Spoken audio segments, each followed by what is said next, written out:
Okay, hello everyone. This is Dr. Roger Paul, and tonight we're going to continue our study of, we're starting a new paper, paper 20, The Paradise Sons of God, and that starts on page 223.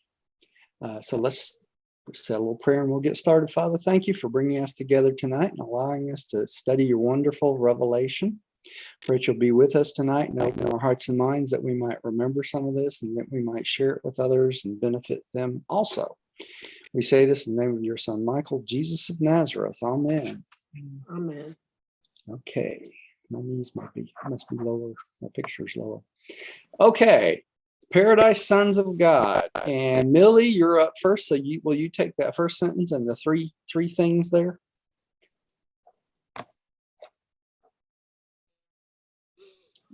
You're muted, Millie. Got it. As they function in the super universes of Urantia, the sons of God are classified under three general headings. Number one, the descending sons of God. Number two, the ascending sons of God. And number three, the Trinitized Sons of God. Okay. You're going to notice here they put 7 under the descending sons, but as the descending sons, only these 3 are listed, and they because they come from whom? The Paradise Trinity, combinations of the Paradise Trinity, right? So we have the sons of God classified in 3 general heads. Okay, this is the head of it, right? And under descending sons, who would be descending sons? It would be the creator sons. That would be the creator sons. It would the also Avenals, the Danals. The Danals, that's the local universe descending sons, right? They come down to help man. Now, who else would be considered under the list of descending sons? That would include the Avenals and the Danals, both, wouldn't it? It would include the magisterial sons, and it would include the Trinity teacher sons, because they descend down to do what? Help mankind, right? So they're descending sons of God. Now, who would we consider ascending sons of God? Mortals. Mortals, right? Anyone that starts at the beginning and climbs their way up, eventually fuses with a thought adjuster, would be considered an ascending son of God. And that also includes who? The Adam and Eves. When they get the release papers from taking care of a planet, what happens? They are given a thought adjuster. They don't have a thought adjuster when they're on the planet, do they? When they come to the planet. But before they leave, they get a thought adjuster. When they become mortal, they get a thought adjuster, and then they start the ascension plan just like other mortals do.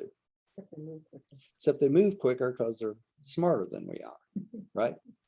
So, hey, Roger, our origin is in the eternal Son and the universal Father, correct? Right, it is. And so the Trinitized Sons of God were created by the Paradise Trinity, or were they created the Father, Son, and Spirit? All three were created by the Father, Son, and Spirit, but we are really created by the local universe Mother Spirit and the Creator Son, right? Okay, even though we're on the hierarchy down from God the Father and the Eternal Son, it's through the Creator Son that we are dual origin beings, and it's because we're created by Michael and the local universe Mother Spirit, not God the Father and God the Son. Now, if you think about it this way, we get a father fragment, right? The thought adjuster, or we could call it a mystery monitor. There's lots of names they use for this, right? The thought adjuster is what? Our influence from God the Father directly, right? So if you think about it, we have kind of a little triunity, don't we? Or Trinity, you know? We got God the Father, we got the Son through the eternal Son through the Son, and we got the Spirit through the local universe Mother Spirit. So that's a 3-part thing, right? All right, and that's how we get all 3 parts. It's fascinating because we have the spirit of the Creator Mother Spirit, and then we have the Spirit of Truth, Right. And then we have our thought adjuster, and then we have the presence of the Holy Spirit. That's right. That's right. All right. So, and the third group under this is the Trinitized sons. Okay. The Trinitized sons can include both the descending sons and the ascending sons. Okay. Because we ascend eventually, and eventually we can become what? Trinitized.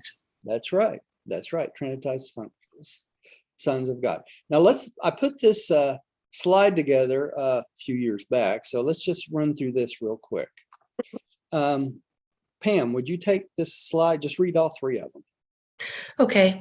As they function in the superuniverse of Urantia, the sons of God are classified under three general heads. Number one, the descending sons of God. Descending orders of sonship include personalities who are of direct and divine creation. Number two, the ascending sons of God. Ascending sons such as, mortal. Creatures? Yeah, I've got the pictures in the way.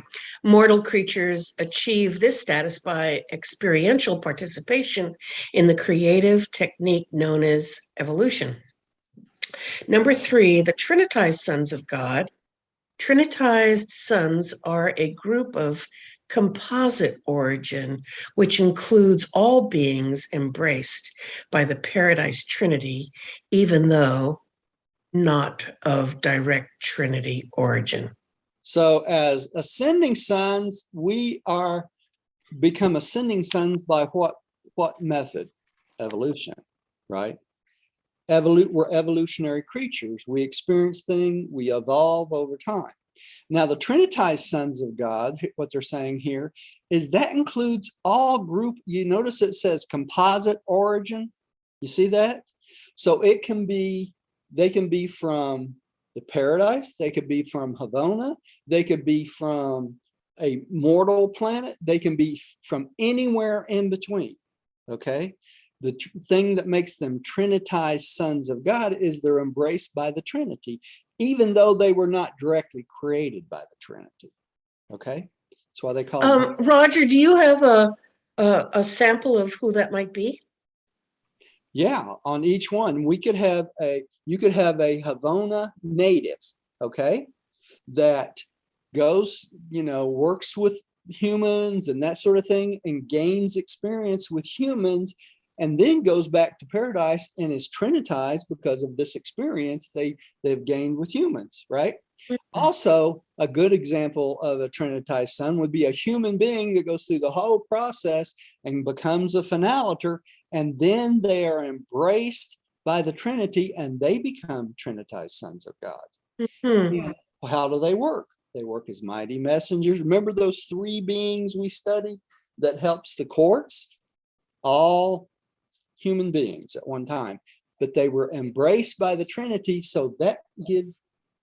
Did you unmute yourself? No. That's what. Oh, you may have to turn your speaker down a little bit there. It just kicked in, didn't it? Yeah.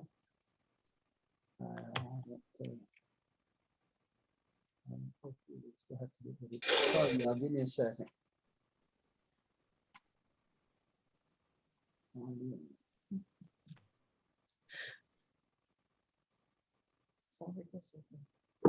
Because we're gonna, because there's things that not working. Let's see if I can turn this on.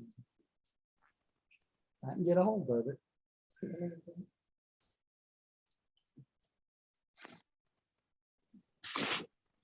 I'm sorry.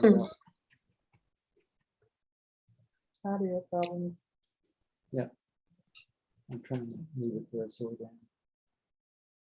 There you go. Now it should stop giving you feedback. Okay. Okay. Yep. This is Roger's technical support and teaching. Sorry, y'all. Okay. So did I answer that question? Well, I had a question. You were talking about a Havona pilgrim and a finaliter coming together, and pretty much when they share an identical thought, kind of like a little mini version of. That's a whole different. Okay. Concept. Okay, So, different, completely different, right? completely different. Okay. Okay, that would be two beings coming together to trinitize a concept. That's not Okay. the same thing. Okay, What we're thank you. talking about as beings that were Trinity embraced by the Trinity. Correct. Right. Like us. Thank you. Yeah, yeah. Okay, let's see. Jane, would you take the next one, please? Descending orders of sonship include personalities who are of direct and divine creation. Ascending sons, such as mortal creatures, achieve this status by experiential participation in the creative technique known as evolution. Trinitized sons are a group of composite. We did this? Composite No, it's in that origins, slide. Part of it's in that slide. Yeah. which includes all beings embraced by the Paradise Trinity, even though not of direct Trinity origin. Okay, and we just explained all that, so we're going to keep going. Descending sons of God. Diane, can you take that one? Huh? No, no, don't unmute. No, no. Okay. Just speak loud. Okay. Just do the paragraph and I'll do the others. All descending sons of God have high and divine origins. They are dedicated to the descending ministry of service on the worlds and systems of time and space, there to facilitate the progress in the paradise climb of the lowly creatures of evolutionary origin, the ascending sons of God. Of the numerous orders of descending sons, 7 will be depicted in these narratives. Those sons who come forth from the deities on the central isle of light and life are called the Paradise Sons of God and embrace the following 3 orders. Okay, go ahead and take the 3 orders. 1, Creator Sons, the Michaels. 2, Magisterial Sons, the Avonas. 3, Trinity Teacher Sons, the Daniels.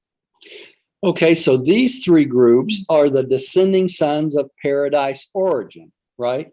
Why do they call them of paradise origin? Because all 3 groups were created by a combination of the Trinity, right? We know the creator sons, the Michaels, are created by whom? God the Father Father and the Son. and the Son. That's right.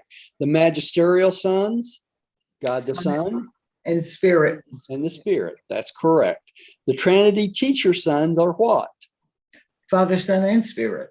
That's right, all 3. Okay, and that's all the paradise order of descending sons. Now, the 4 remaining orders are of the local universe. So, because they are of the local universe, they're called what? Dual order creations, right? Because they are created by normally 2, they sometimes can be 3. When is the sometimes? Because the Melchizedeks are created by the local universe Mother Spirit, Michael, and Father Melchizedek, right? So they're an exception. The other 2, the Verondadeks and the Lananandeks, are what? Dual origin creations, right? Now, an interesting point is this. The life carriers go back to a 3 origin creator because they're created by the Michael, the local universe Mother Spirit, and what? One Ancient of Days. Okay, you got me? Didn't lose you. Okay, so these 4 orders of descending sons are put in universe service to do what? Descend down and help whom? Us. Us, right? They're administrators and creators. The life carriers are how we got started, right? So it took Michael, the local universe Mother Spirit, and one of the Ancients of Days to create life carriers. And why is that? To authorize the spark of new life, which comes through the local universe Mother Spirit. It has to be approved by one of the Ancients of Days. Okay. Hey, Roger. You can't do anything without that.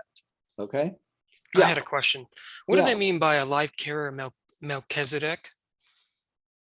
A life carrier Melchizedek is a life carrier, but it's of the order of Melchizedek. Okay. In other words, it's on specialized planets. It's not the way it's normally done. Okay. So it's of Melchizedek descent It's What- of what the- Melchizedek descent, right? Okay. That's not the way most life carriers come into existence, right? Is it a life carrier or a Melchizedek? It's a Melchizedek that's Mhm. acting as a life carrier. Life carrier. Okay, thank you. Okay, Great. that's the Hey, difference. Roger, I've got a question. Yeah, So we're supposed to be an experimental planet, right. and part of that includes, I think, viruses and stuff. Yeah, Right? that includes every possibility of bacteria, viruses, everything on this planet is in that soup of the life carrier, right? Hmm. And the reason it's called an experimental planet, the life carriers on every decimal or every 10th planet have a little more leeway of manipulating this primordial soup. Okay, so when they do that, they do this before they come to the planet. They experiment with it, right? And then when they come to the planet, they can do it. They can start life one of two ways. Okay, they can bring the soup with them to the planet, right? Or they can get to the planet and take the DNA and the molecules and everything and develop it right here on the planet. Okay. And on our planet, they tell us that they did it right here on the planet. Okay. Hmm. So our life was not in planet. It was not transpermia. You know, when you hear all these shows and they talk about transpermia, that would be a case when the life carriers start the life on another planet and then bring it to the planet and insert it into their oceans. Okay. That would be considered transpermia. Okay, we weren't created that way. I don't care what you hear on Ancient Aliens and everybody else. It's not true. Okay, Uh-huh. the way we were created, they got here on the planet. They took the DNA that was already here on the planet, manipulated it, and then they started life from that manipulation. And at that point, the oceans was already started, been here for probably millions of years. And then they brought the life and they implanted it in 3 of the different oceans. Okay. Hmm. And basically in thin water. In other words, not more than about 15 to 30 feet. Okay. That way it could grow because it had lots of sunlight. Right. Yeah. Okay. And that's how we got started. Now, from that soup, every possible creature, every possible plant, every possible fish, every possible bacteria, virus, everything was in that soup when they brought it. So when they got to the planet, the oceans were what? Empty. It's just water. Mm. Okay. On the land, there was no vegetation. Okay. And it's important to understand that because all the vegetation you see on all these lands all over this planet came from that soup too. So basically they came to the planet when it was rock and water. Okay. They implanted it into the oceans, let it grow. And that took millions of years, right? Mhm. They don't get in a hurry. So they stay on the planet until it gets to the point where the first human being has a concept of God, okay, or a higher power. And at that point, that's considered the point in which life begins on this planet. When that first creature says, oh, there's a power higher than myself, right? At that point, of the 24 life carriers, 12 of them are released and some of them volunteer to stay. That's what happened, right? Okay, so that's a long roundabout way of this to Hey, Roger, couldn't you say that we would be less prone to diseases had it not been for our biologic accelerators and defaulting? well, yeah, we would be less prone to disease if Adam and Eve hadn't defaulted, because the violet blood, that was supposed to bring a lot of our immunization from all these things that have gone wrong. Okay, and we only got a small part of it. Eventually, it will eventually all work out anyway. But since we got a small amount of violet blood, it just takes longer. That's all there is to it. So, Okay, thank you. all right. I think I am going to skip this next slide because it goes over. No, I'm not either. Let's just go ahead and read it. It's good for y'all to hear it. Okay, the descending sons of God. Gary, would you take the first four there? Okay. The descending sons of God. One, creator sons. The primary or creator sons are brought into being by the universal Father and the eternal Son. Okay. Two, sons. The vonals, the secondary or magisterial sons, are children of the eternal Son and the infinite Spirit. Trinity teacher sons. The Danos, the Trinity teacher sons, are the offspring of the Father, Son, and Spirit. The remaining four orders of descending sonships are known as the local universe sons of God. You want me to go on? Yes. Yeah, no, let's stop there. Let me just comment on these three. These are the three we just talked about, the Michaels, the Vonals, and the Danos. And a good way to remember this is this. Michaels always come first, right? They're the creators. The magisterial sons, the Vonals, starts with what? An A, right? A always starts at the beginning of the paragraph, doesn't it? Okay, so if you remember that the magisterials start with A because they're Vonal sons, we know that who comes next? The magisterial sons, right? They come to judge the ages, right? The third sons that come to the planet are what? The Trinity teacher sons, and they start with what? D, Danos. So the magisterials comes first, A, and then the Trinity teacher sons come next, the D, later, right? So that just helps you remember, you know, because people have a tendency to want to switch out the magisterial and call them Danos, and the Trinities the Avonals. It's the other way around, right? So that's just a little thing to help you remember. Okay, and as it said here, the creator sons is the combination of the Father and the Son, the magisterials of the Son and the Spirit, and the Trinity teacher sons of all three, right?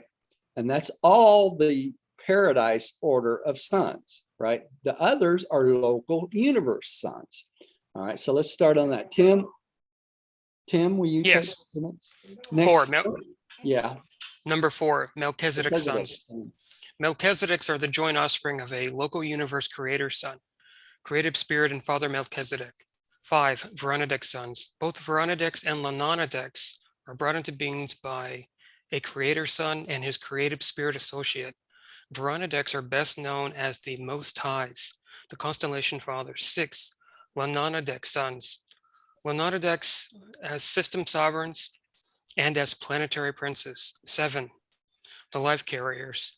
The threefold order of life carriers is brought into being by a creative son, greater son, and creative spirit associate.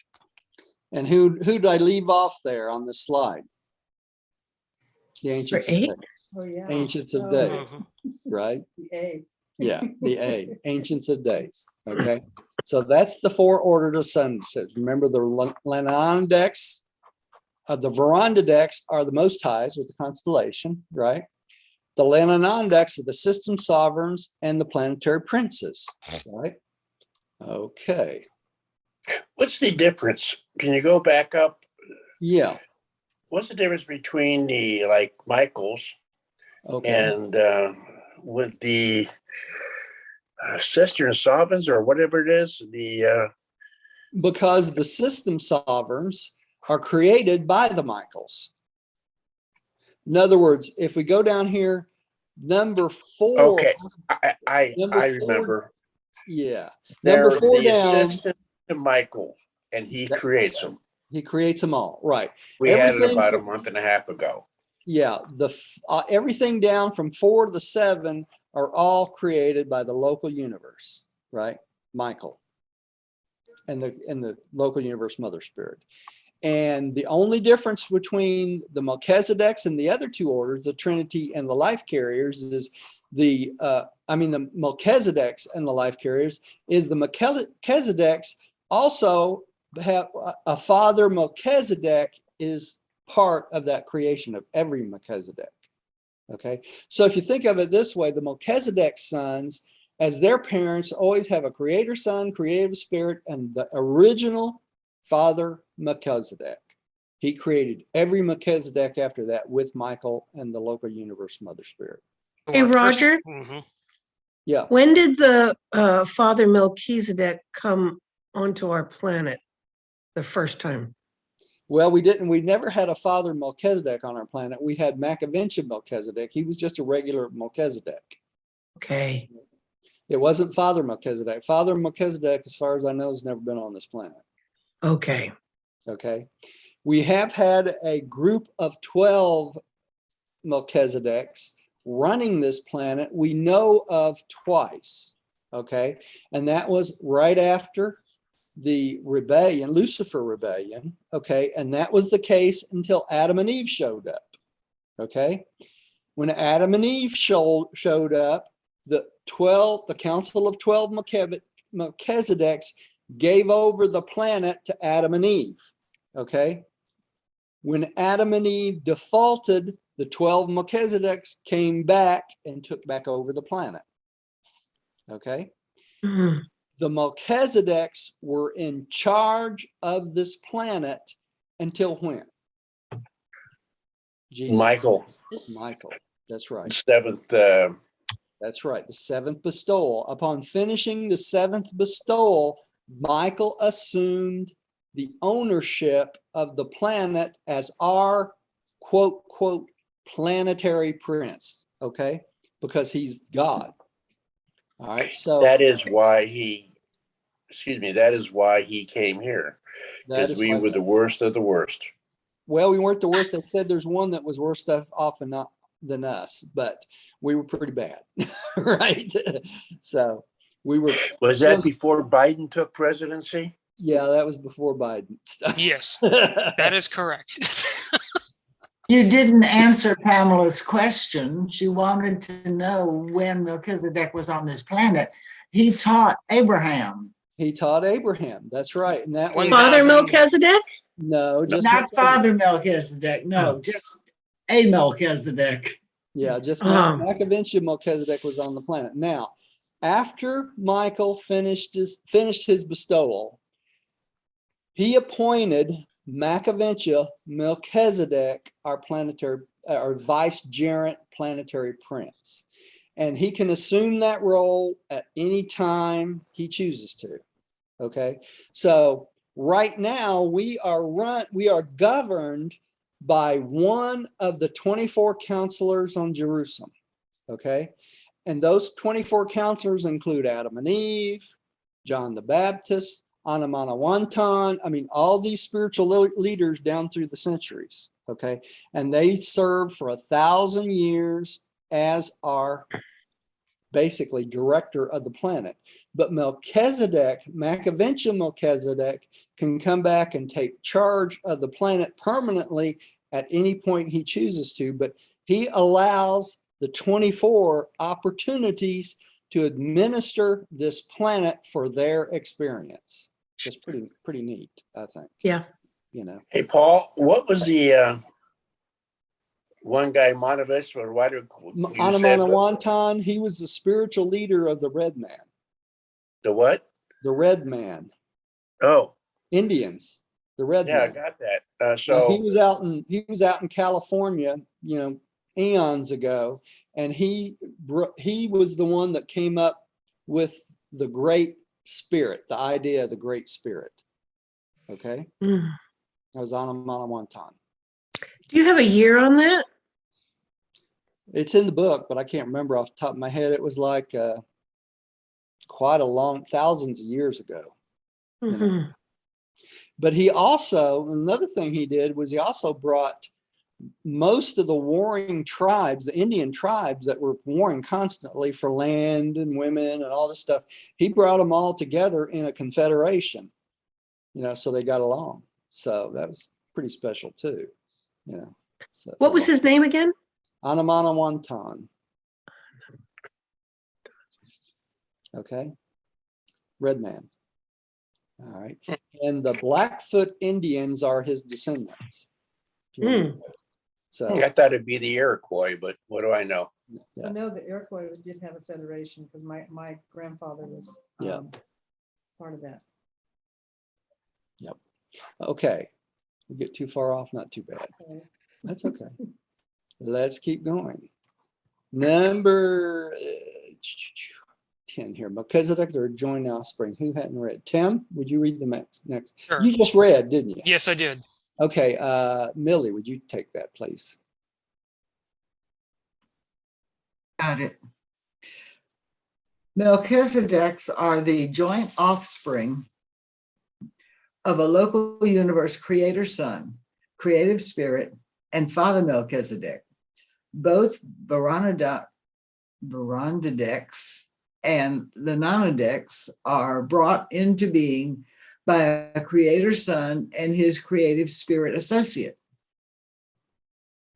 Verandadeks are best known as the Most Highs, the constellation fathers, Lenonadeks as system sovereigns, and as planetary princes.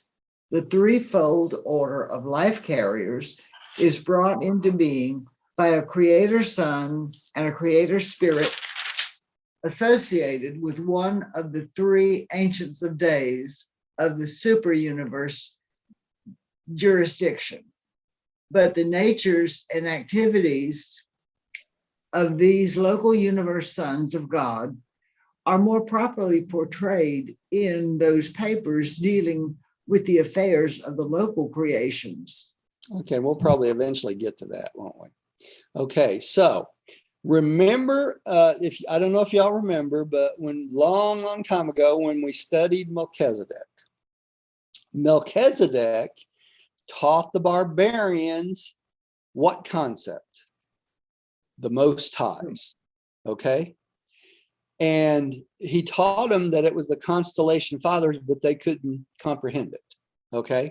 So in the Bible, it mentions the Most Highs, but it talks about the Most Highs as God. Okay. But that's not who the Most Highs is. The Most Highs are the constellation fathers. Now, remember, Melchizedek basically always had around his neck about a 1-inch emblem that had what?